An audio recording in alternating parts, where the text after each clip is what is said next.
In today's video, I'll be covering the best dagger build you can use. This setup is honestly just on the verge of being flat out busted.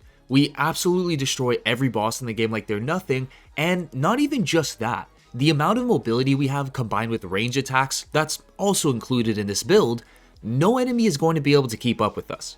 In short, we're really fast, we do lots of damage, and have ranged attacks. I'd be very surprised to see if someone could come up with a better dagger setup.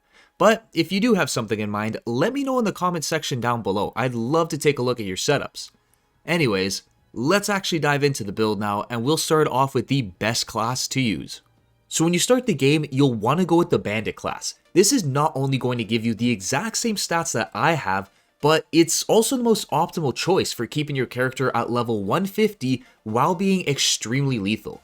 Now the stat spread is pretty easy to follow. We already have the minimum points needed in strength and dexterity, so don't worry about those at all. Your main focus should be reaching at least 15 arcane first so you can use all of the weapons effectively. After, feel free to dump a ton of points into vigor for more health, or arcane again for more damage. It just depends on what you need more of in your current situation, but at the end of the build you should have exactly 80 arcane and 60 vigor, which are the hard caps for those attributes. For those of you who don't know what a hard cap is, it's when you reach a certain level. We'll use the attribute vigor for the example. From levels 0 to 40, you gain a ton of health for each point you put into it. Then from levels 40 to 60, it's reduced by quite a bit, so you get less health per point, but it's still a decent amount. And from levels 60 to 99, you barely get any extra health from leveling it up further. So going past 60 isn't worth it at all. This also applies to other stats like arcane, except the hard cap for that stat starts much later at level 80. This just gives you a good idea of how hard caps work in general. Don't go past the hard caps, it's not worth it at all. Now back to the stats. Aside from reaching 60 vigor and 80 arcane, you'll also want to hit 19 endurance right on the money. This is going to give you the light equip load, which is key to our mobility, like insanely powerful. Your character can basically fly to the other side of the room in an instance. No one is going to be able to keep up with you, you're pretty much the Usain Bolt of Elden Ring. Here's a comparison of a medium and light equip loads side by side. Pretty clear which one's better. Now the only reason I've never used a light equip load before is because you either have to put way too many points into endurance to get it, or you have to use really light weapons and armor and sacrifice a lot of protection for it. You're going to find this really surprising though, but we can reach almost the same amount of protection that heavy armor would give us while being able to have the light equip load. So you're not just like Usain Bolt, you're like Usain Bolt if he had armor on. So like a fast knight? You get what I'm saying, you're tanky, you're fast, and do lots of damage. Next thing for the stats is you can start putting points into Faith, 25 to be exact, just so we can cast the spell Golden Vow. This is going to increase our damage by 15% and protection by 10% for 80 seconds. The reason for this is because after you reach 80 arcane, we don't have a secondary attribute to put points into to increase our damage even more. So the next best thing for us to use is a spell to buff ourselves. Now what's really great about this is you just need a sacred seal. You don't even have to level it up. A level 1 seal will give you the exact same buff as a level 25 seal. Hence, I'd recommend grabbing the finger seal for this just because it's the easiest one you can get. You just have to buy it from the vendor at the round table for 800 runes. It cannot get more simple than that.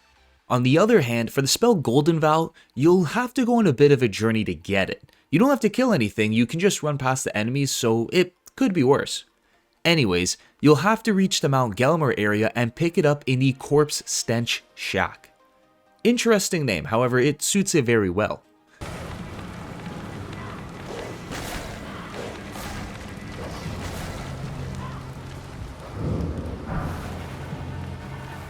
Continuing on, we can get to the bread and butter of this build, the weapons. So in our main hand, we're going to be using the Reduvia, an amazing weapon that can single-handedly take down every enemy in the game, bosses included. Now, I'm not talking about its basic attacks, cause let's be real, the basic attacks on daggers do barely any damage. Even if you make a build that is fully dedicated to making them stronger, they're still just not as effective to what I'm using right now. Believe me, I tested that out when putting this setup together. It's not horrible, it's just not as good as all. So what actually melts enemies is the Ash of War on it, Reduvia Bloodblade. Your character throws out blades of blood that not only do good amounts of damage alone, it's got decent range, a fast casting speed, only consuming 6 mana per use, making it very cost effective, and the kicker to it is it builds up blood loss as well. Not a little bit, a lot, like proccing a blood loss in about 3 hits. And again, it has a fast casting speed, so it doesn't take long at all to see that damage stack up. Now an added bonus to this is when you are using the Ash of War, if you stand right in front of your target, like point blank, you can actually hit them with the dagger as well, which doesn't do a lot of damage, but it adds a ton of extra blood loss, cause the weapon passively has 97 bleed buildup to it, and when you combine this with the projectile part of the Ash of War, you're basically doubling your bleed buildup for the exchange of being right up close to your target. That's not that big of an issue cause you guys have seen how much distance you can gain by rolling with a light equip load. You can get in and out of a fight instantly with no problems whatsoever. I mean, the amount of damage you'll be pumping out, you won't even want to jump out of the fight. You'll probably just try to kill whoever you're up against in one barrage. We just have that much attack power. Well, a good chunk of it does come from 2 other items we use, the White Mask and the Lord of Blood's Exaltation. With both of these combined, we get a total of 30% increased damage for 20 seconds after a blood loss happens near us, which is not going to be hard to get going with how much bleed buildup we have. And in fact, we can probably keep this going infinitely in most fights we get into. Definitely recommend getting these items, but most importantly, you'll need the Reduvia Dagger. The way you acquire this is extremely easy and very early into the game. All you have to do is kill a Bloody Finger invader that spawns just outside of the Murkwater Catacombs, which is near the starting area. The part that makes it easy is once the invader spawns in, another guy spawns in that helps you kill the first guy that spawns in. So when you walk around this little river, 2 dudes spawn in, one helps you kill the other, and you instantly get the Reduvia Dagger. This weapon's going to take you all the way to the endgame and even more, so level it up as much as you can. It's also going to help out for getting the next 2 items cause when you go to get the White Mask in Mogwyn's Dynasty Mausoleum area, you'll have to kill one of the 3 nameless White Mask invaders in order to be rewarded it. Similar to how you get the Reduvia Dagger, except you won't have anyone helping you out and there's going to be 3 people trying to kill you instead. More importantly, do not kill the final boss in the area Mogwyn or else the invaders won't spawn in and you'll be locked out of getting this item. Something you'll definitely want to keep in mind. It's not the end of the world if you already did this cause there is a good backup helmet you could use instead. That being the Silver Tier Mask. Now it's not going to give you an increased damage buff like the White Mask, however it will increase your arcane by 8 levels for the exchange of 5% reduced physical damage, which isn't an issue at all since we're going to be using the Ash of War against most of the enemies we come across. And to get this, you'll have to reach Nokron, the Eternal City, and defeat the Mimic Tier boss. An easy way of beating him is by unequipping your weapons before going in, because once you enter the fight, he copies your entire build, as the name Mimic implies, and if you have no weapons equipped, neither will he. So just equip them after he copies you and you'll be fighting someone with no weapons. If you lose the fight after doing that, there's not much else I can do to help you out. Or actually there's one thing. You can grab the Lord of Blood's Exaltation that's going to give you that huge damage buff after proccing a blood loss. And this can be acquired after defeating Eskar, a priest of blood, who can be found in the Lyondale Catacombs. He doesn't have a lot of health, much less than the Mimic tier, so it shouldn't be challenging at all. Now when you're dealing with enemies that are completely immune to bleed buildups, you're not going to be able to proc Hemorrhage and get that 30% increased damage buff. Sounds like it would cripple the build entirely. However, I did find a simple way around this, and that's by proccing the status effect Freeze on that target. This is going to take a chunk of their health away, very similar to bleed buildups, but not as much damage, and make that enemy take 20% increased damage for 30 seconds, and this applies to everyone. Yourself, teammates if you're playing online, or your summonings. It's perfect because a Reduvia Dagger can still throw out a good amount of damage even without the help of proccing bleed buildups. So the Frost effect basically takes the place of bleed, not as strong but still good enough to get the job done. The way we get Freeze going is with the help of a second dagger in our offhand, and I went with the Bloodstained Dagger. You don't need this exact one, literally anyone you can place an Ash of War on will do just as well. I just went with this cause it's one of the hardest hitting daggers, which doesn't say much cause they all don't really hit that hard. Even so, that doesn't matter. The important part of it is the affinity and the Ash of War we place on it.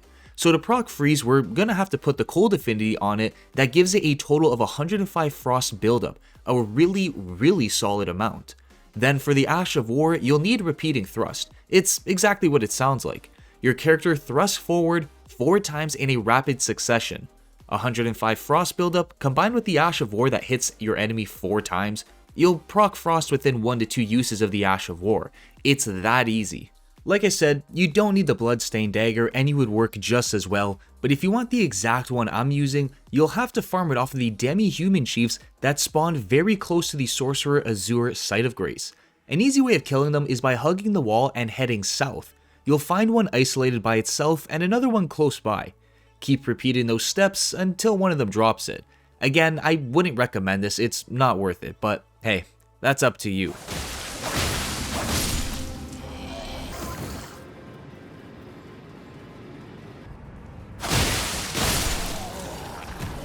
Next, to get the Ash of War repeating thrust, which is the exact opposite, I highly recommend you get this.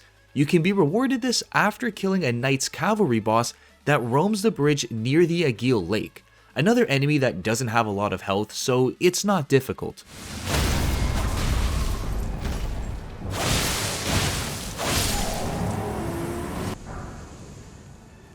And finally, to get the cold affinity, cause quite a few people don't know about this.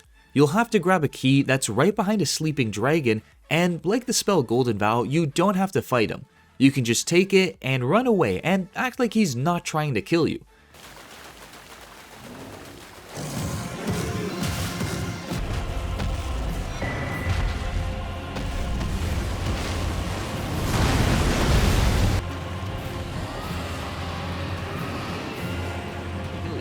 This is going to give you access to the Academy, allowing you to get the Glintstone Whetblade, which is what gives you the option to place the cold affinity on weapons.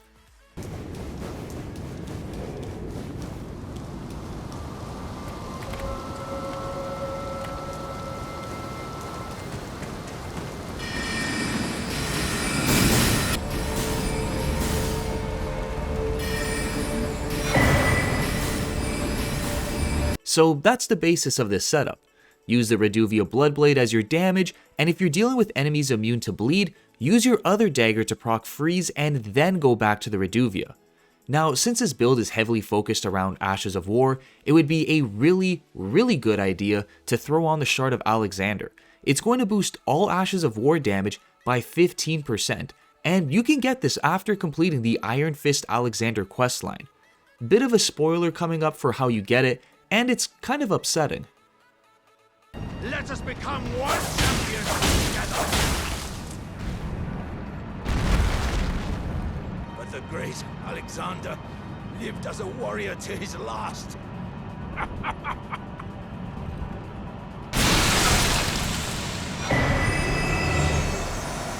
Moving on, something not as important to this build but still pretty helpful is the Flask of Wondrous Physick. I'm saying it's not that important because there aren't any tiers that'll increase our damage or do anything special really. So the best ones I found to use are the Green Burst and the Green Spill Crystal. Both of these are just going to affect your stamina, with the Green Burst increasing your stamina recovery speed by 33% for 3 minutes, and the Green Spill raising your maximum stamina by 15% for 3 minutes as well. Nothing major here, so feel free to substitute the tiers for whatever you feel like works better for you. And just like before, I'll show you guys where you can find these, in case you do want to use them. To get the Green Burst, you'll have to kill the Erdtree Avatar boss that's found at the Minor Erdtree in Caelid.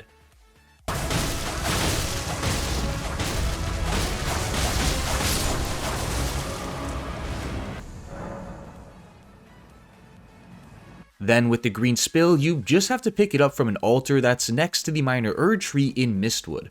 I mean, it's not hard to get these buffs, so it doesn't hurt to have them, and they come decently clutch in boss fights when you're rolling around and consuming lots of stamina. Well, even if you do get hit, you're not going to get one-shotted, and this does come from a combination of a few things we use. The first one, obviously the armor, gives us a small amount of protection, not a whole lot since it is very light. The spell Golden Vow for a 10% reduced damage buff, and the most important one, which I would say does the most, the Dragon Crest Great Shield, reducing all physical damage by 20%. It's a big reason why our defensive stats are comparable to heavy armor without actually using any. So instead of investing a lot of points into endurance to wear heavy armor to basically do the same thing, you can just grab this talisman from the Eiffel, Brace of the Halletree. The closest site of grace is the drainage tunnel. Once there, just follow exactly where I go and you'll find it in a chest.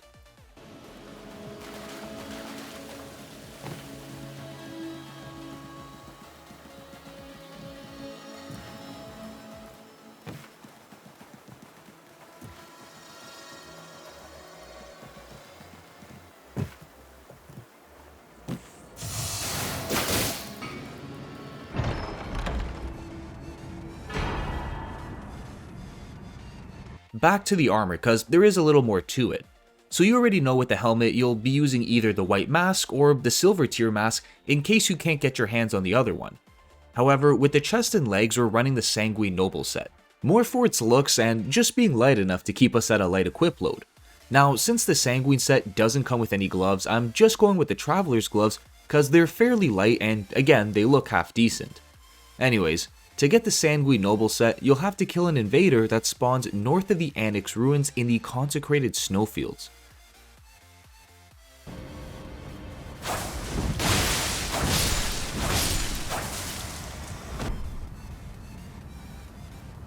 Beforehand, you can grab the Traveler's gloves from the streets of the Sage ruins in Caelid. It'll be on a corpse in one of the building corners.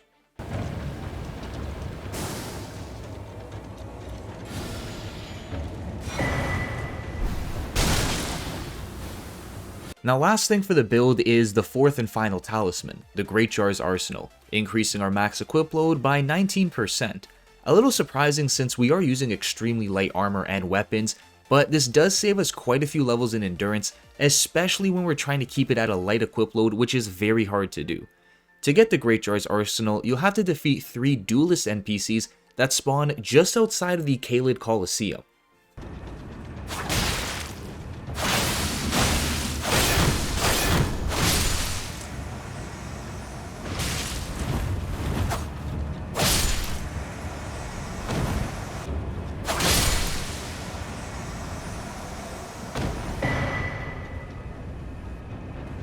Well, that's everything for today's build. Before I end the video off, I do want to give a big thanks to the members of my channel for supporting me on my videos and the future ones to come. If you guys want to become members as well, there will be a button at the bottom right of this video you can click. If not, no worries, I'm happy you made it to the end of the video. That said, thanks for watching, and I hope I see you all in the next one.